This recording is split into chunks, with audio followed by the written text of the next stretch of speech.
Ask someone about South Dakota's capital city and they will tell you about the beautiful state capital in Pierre.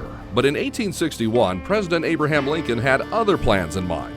He named William Jayne the first governor for Dakota Territory and then sent him packing.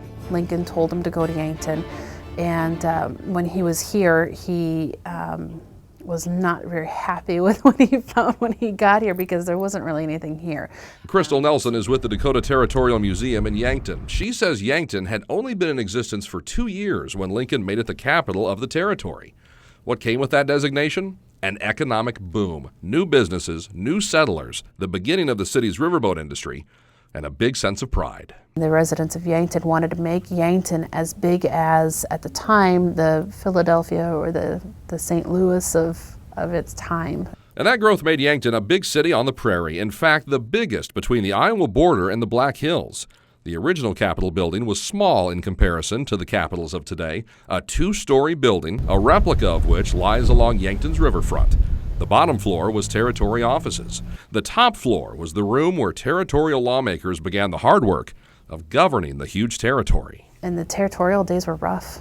Those politicians were rough. There was a lot of fistfights and a lot of horrible things that happened. Yankton was growing and thriving and quickly becoming an economic powerhouse. But the end of Yankton's days as territorial capital began in 1881.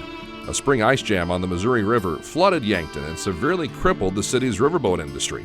That industry not only transported people, but goods, so the city's economy took a substantial hit. And it spurred a movement to move the territorial capital from Yankton to Bismarck. Yankton knew its fate was sealed in 1883, when the commission considering relocating the capital came to Yankton by train. And when the train came through Yankton, it literally slowed down but didn't actually stop, so nobody had a chance to do anything. The capital was moved to Bismarck. Yankton lost prestige and confidence as a result. People moved away, businesses closed up. In 1889, when South Dakota was granted statehood, Yankton tried to become the state capital, but it lost out to Pierre, which was centrally located. What remains here in Yankton are the memories and the mementos of that time, and a sense of accomplishment that what happened here in a small 2-story Capitol building led to the state we now know.